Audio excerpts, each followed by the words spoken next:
હેતુસ kitchen. આજે આપણે બનાવીશું ચીઝ ગાર્લિક ઢોકળા બનાવવાના છીએ. તો એના માટે આપણે 1 વાટકી ભરીનો અહીંયા રવો લીધો છે, લીલા ધાણા છે, ઈનોનું પાઉચ લીધું છે, 8 થી 7 કળી લસણની લીધી છે, અહીંયા 2 નાના મરચાંની પેસ્ટ તૈયાર લીધી છે, ચીલી ફ્લેક્સ લીધા છે, અને અહીંયા આપણે મીઠું છે, અને અહીંયા ખાટી છાશ લીધેલી છે, અને અહીંયા આપણે ચીઝ ક્યુબ લીધા છે અને બટર લીધું છે. એકદમ ટેસ્ટી એવા આપણે ઢોકળા બનાવશું. અહીંયા આપણે રવાને બાઉલની અંદર લઈ લીધો છે, અને એ જ વાટકીની અંદર આપણે ખાટી છાશ લેશું. 1 વાટકી પહેલાં ઉમેરશું આમાં અને બેટર તૈયાર કરશું. આમાં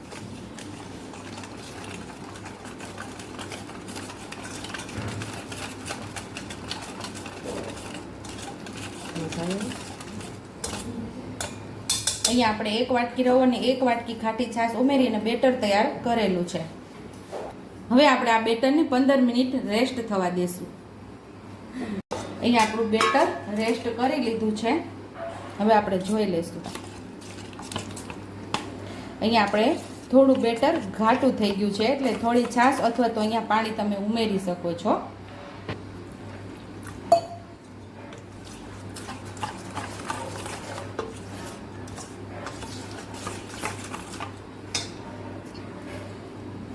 અહીંયા આપણે લીલા મરચાંની પેસ્ટ ઉમેરી દઈશું.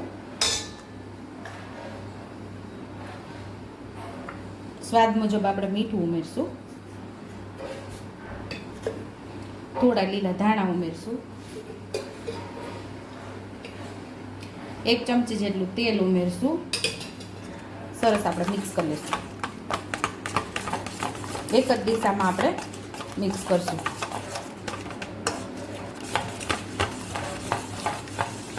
આ બધું સરસ મિક્સ થઈ ગયું છે.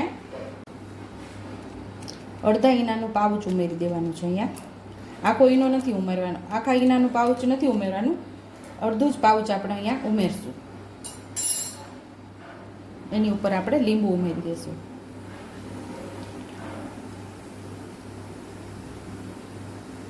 એટલે આપણો ઈનો એક્ટિવેટ થઈ જાય. પાછું સરસ આપણે બેટર સાથે મિક્સ કરી દઈશું.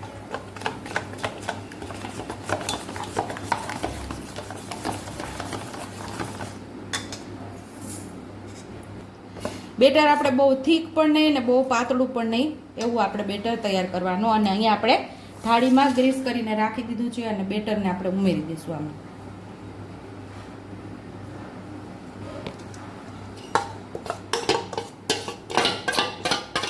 અહીંયા આપણે બેટર ઉમેરી દીધું છે, અને સાઈડ ઉપર અહીંયા આપણે બેટર થાળીમાં ઉમેરી દીધું છે, અને સાઈડ ઉપર સ્ટીમર પણ ગરમ થવા રાખી દીધું હતું, એટલે ગરમ થઈ ગયું છે. હવે આપણે 10 થી 12 મિનિટ સુધી આપણે આને સ્ટીમ થવા દઈશું.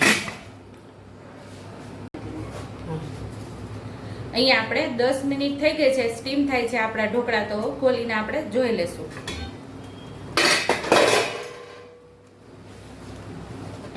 તો આપણું ચાકુ એકદમ ક્લીન આવે છે, એટલે આપણા ઢોકળા તૈયાર થઈ ગયા છે. તો હવે આપણે એને નીચે ઉતારી લેશું.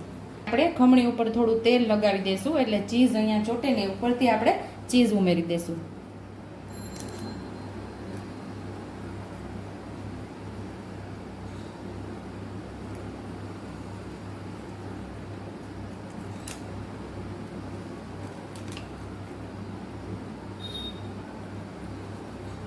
તમે તેલ લગાવશો ને એટલે ચીઝ જરાય આપણે ઉપરથી ચોટશે નહીં. જો સાવ ચીઝ જરાય ચોટશે નહીં. અને ચીઝનો આખું ક્યુબ આપણે ઉમેરી દીધું છે ઢોકળા ઉપર.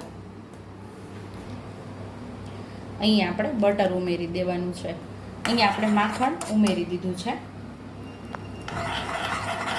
એટલે કે બટર ઉમેરી દીધું છે. તો અહીંયા આપણે બટર મેલ્ટ થાય છે, તો આપણે લસણની જે પેસ્ટ તૈયાર કરેલી એમાં ઉમેરી દઈશું.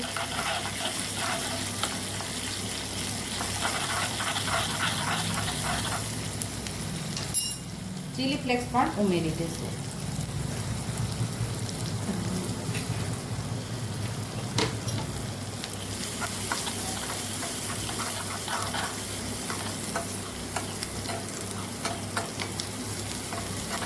બટર સાથે લસણ સરસ સતળાઈ જવું જોઈએ.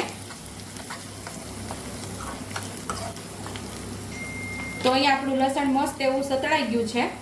તો થોડા લીલા ધાણા પણ ઉપર ઉમેરી દઈશું આપણે.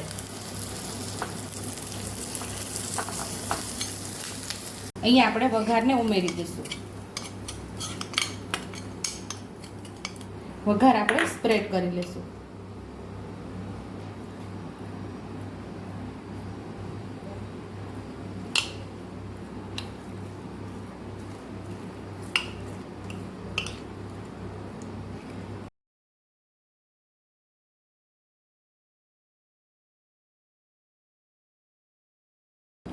તો તૈયાર છે અહીંયા આપણા ચીઝ ગાર્લિક ઢોકળા. એને આપણે પીસ કરી લઈશું.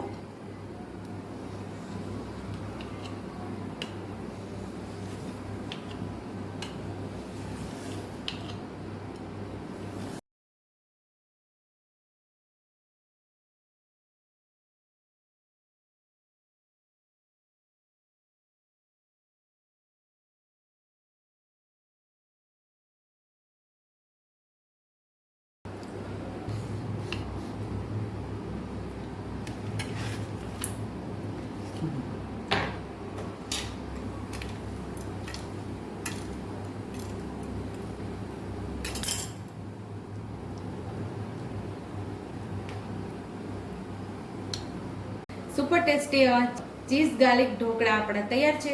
જો તમને મારી રેસીપી પસંદ આવી હોય તો મારી રેસીપીને લાઈક કરજો, શેર કરજો, હાઈપ કરજો, સબસ્ક્રાઇબ કરજો, બેલ આઇકોનને દબાવતા ભૂલતા નહીં અને કમેન્ટ બોક્સમાં કમેન્ટ કરજો કે મારી રેસીપી કેવી લાગી. તો આવજો.